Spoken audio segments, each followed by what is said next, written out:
Hello friends, welcome back to my YouTube channel. My name is Krishna Lodhiyal. मैं Krishna Lodhiyal, financial adviser, आपका अपने YouTube video में, इस इन्फॉर्मेटिव वीडियो में फिर से स्वागत करता हूं।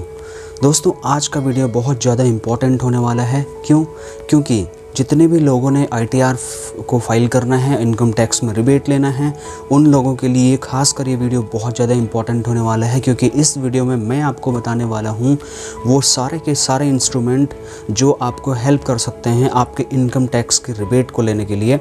तो सबसे पहले मैं बात करूँगा LIC पॉलिसी की। देखो, LIC पॉलिसी जो है दोस्तों, उसमें गवर्नमेंट गारंटी है, सोवरेन गारंटी है। अगर इसमें लॉक इन पीरियड की बात करें तो इसमें लॉक इन पीरियड पहले 3 साल था। अभी 1 फरवरी 2020 के बाद जो लॉक इन पीरियड है वो लॉक इन पीरियड मात्र 2 साल रह गया है। उसके यानी कि लॉक इन पीरियड के बाद आप पैसा निकाल सकते हैं। लिक्विडिटी इसको हम लोग बोलते हैं। अगर इसमें रिटर्न की बात करें तो कम्प्लीटली टैक्स फ्री रिटर्न इसमें मिलता है सेक्शन 10D के अंतर्गत में।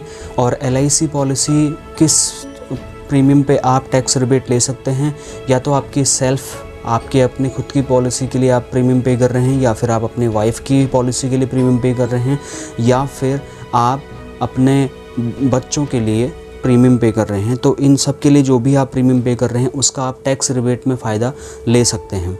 नंबर 2 पे आता है यूलिप यानी कि यूनिट लिंक्ड इंश्योरेंस पॉलिसी।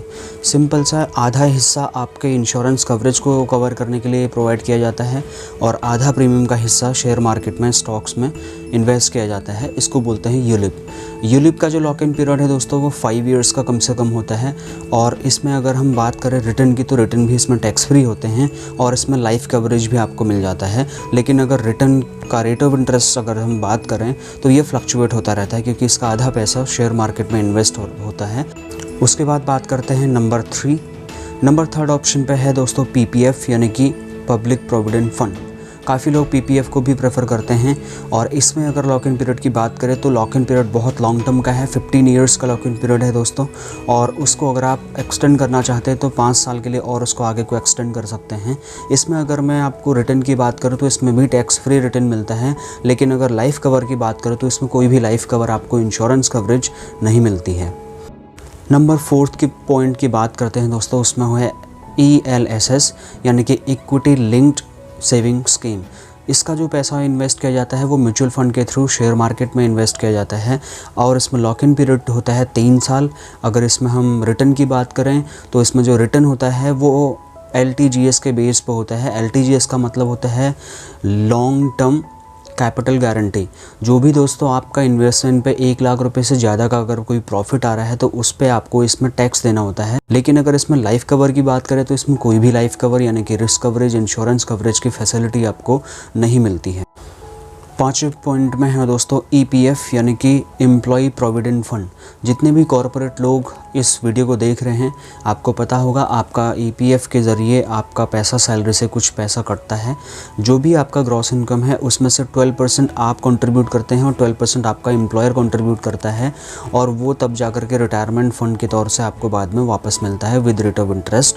अगर इसमें लॉक इन पीरियड की बात करें तो लॉक इन पीरियड ऐसा कोई फिक्स नहीं, क्योंकि लोग चेंज करते रहते हैं और अपना PF कभी भी विड्रॉ कर सकते हैं। लेकिन अगर मैं बात करूँ रिटर्न की तो इसमें भी टैक्स फ्री रिटर्न होता है। लेकिन इसमें आपको लाइफ इंश्योरेंस का कोई भी कवरेज का बेनिफिट नहीं मिलता है। उसके बाद हम बात करते हैं छठे पॉइंट के ऊपर। छठा पॉइंट है दोस्तों VPF मतलब वर्चुअल प्रोविडेंट फंड।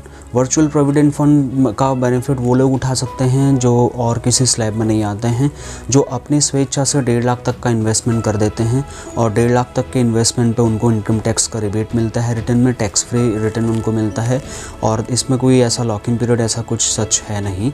तो ये VPF भी एक माध्यम हो सकता है जिसके माध्यम से आप इनकम टैक्स में रिबेट ले सकते हैं सेक्शन 80C के अंतर्गत में।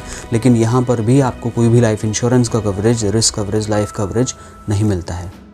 उसके बाद बात करते हैं अगले पॉइंट की तरफ, वो है SSY मतलब सुकन्या समृद्धि योजना। ये भारत सरकार की काफ़ी पॉपुलर योजनाओं में से एक है, जिसमें 0 से लेकर के 10 साल तक के बच्ची के एज के मैक्सिमम फैमिली की 2 बच्चियों के नाम पे आप ये अकाउंट खोल सकते हैं। और इसमें 21 साल का लॉक इन पीरियड होता है और जो रिटर्न होता है वो टैक्स फ्री रहता है। लेकिन इसमें मैक्सिमम 2 गर्ल चाइल्ड का ही बेनिफिट लिया जा सकता है। और इसमें अगर इंश्योरेंस कवरेज की बात करें इस इन्वेस्टमेंट पे, इसमें ना फादर को ना बच्चों को कोई भी रिस्क कवरेज, लाइफ का इंश्योरेंस कवरेज की फैसिलिटी उपलब्ध नहीं है। अगला जो इंस्ट्रूमेंट है सेक्शन 80C के अंतर्गत आप बेनिफिट उठा सकते हैं वो है बैंक की जो FD है, फिक्स डिपॉजिट स्कीम्स जो होती हैं। इसमें जो लॉक इन पीरियड होता है वो होता है 5 साल का, और इनकम टैक्स का जो रिबेट आप इसमें ले सकते हैं। लेकिन जो FD का जो रिटर्न आता है दोस्तों वो टैक्सेबल होता है, उसमें इनकम टैक्स का रिबेट आप नहीं ले सकते। और इसमें जो लाइफ कवरेज होता है वो 0 होता है, यानी कि बैंक FD पे आपको कोई भी इंश्योरेंस की कवरेज का फैसिलिटी आपको नहीं मिलता। अब बात करते हैं दोस्तों अगले टॉपिक के ऊपर, वो है NSC मतलब नेशनल सेविंग स्कीम्स सर्टिफिकेट।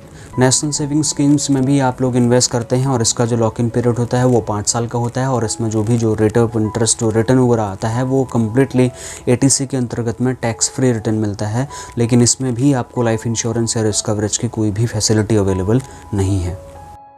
अब बात करते हैं अगले मोस्ट इम्पॉर्टेंट फैक्टर के ऊपर में। ये इंस्ट्रूमेंट है दोस्तों आपका लोन का रीपेमेंट।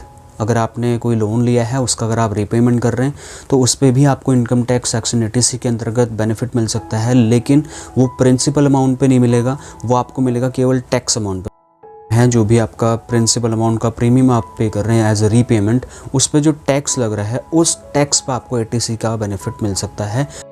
लाइफ कवरेज की अगर मैं बात करूं तो वो आपको अपने जो भी आपका बैंकर है, जो भी फाइनेंशियल इंस्टीट्यूशन से आपने लोन लिया है, उससे आपको ये पता करना पड़ेगा कि इसमें लाइफ कवरेज की फैसिलिटी उस लोन के माध्यम से वो दे रहा है या नहीं दे रहा है। अगला इंस्ट्रूमेंट है दोस्तों ट्यूशन फ़ीस। बच्चों को अगर आप ट्यूशन पढ़ा रहे हैं और उसके लिए आप फ़ीस पे कर रहे हैं तो उस पर भी आपको इनकम टैक्स का रिबेट का बेनिफिट मिल सकता है अंडर सेक्शन 80C। लेकिन इसमें एक चीज़ इंपॉर्टेंट है, मैक्सिमम 2 बच्चों तक ही आप टैक्स रिबेट का बेनिफिट उठा सकते हैं, उससे ज़्यादा नहीं। उसके बाद बात करते हैं स्टैम्प ड्यूटी के बारे में। स्टैम्प ड्यूटी मतलब अगर आप कोई प्रॉपर्टी परचेज़ कर रहे हैं उस पर जो रजिस्ट्रेशन चार्जेस लग रहे हैं, स्टैम्प चार्जेस लग रहे हैं, उसका जो पैसा आप पे कर रहे हैं उस पर भी आप 80C का बेनिफिट ले सकते हैं दोस्तों। उसके बाद last but not the least NPS national pension scheme.